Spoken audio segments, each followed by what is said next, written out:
99% of plant failure growing in soil is improper watering. That'd be you. With Hydro, no guessing, there's a schedule. Just follow the schedule and you are gonna be 100% successful, I guarantee it, and addicted to this shit. I got 2 rules in Hydro. Rule 1, we only use distilled water in our Hydro. Cheapest I found, it's $1.29 at Winn-Dixie. You're welcome, Winn-Dixie. Why distilled water, Randy? Because good clean water allows my guy to absorb the nutrients that I put in the water.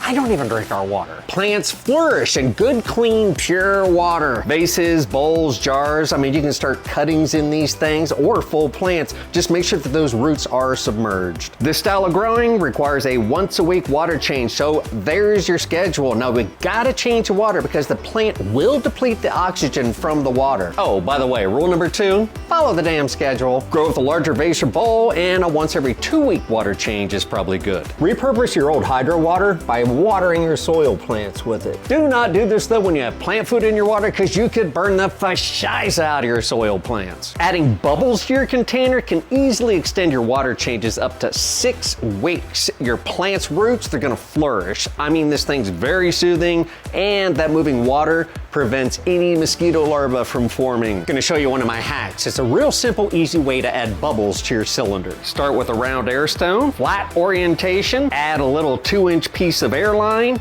a 90-degree elbow, then come up here and add a quick disconnect so when you wash the cylinder. These things are a pain in the ass to keep centered in the cylinder. They float around, so I'm gonna hot glue this to the center of the bottom of the cylinder. And voila, spectacular. This thing's centered right below the plant's roots, exactly where we want it. And if it pops off when you clean it, just re-glue it right back down. You can suspend some plants on the top rim of your container if the plant is big enough to do so. Just make sure that the plant doesn't bunch up. You want this to stay open and well ventilated on top. Our plant cradles are really handy. That cradle allows us to take a small plant that we want to display in a large container, and it reduces the opening of the container, which allows us to display the plant at the level we want. As you can see, it brought the plant up, and look at the gorgeous plant this thing created.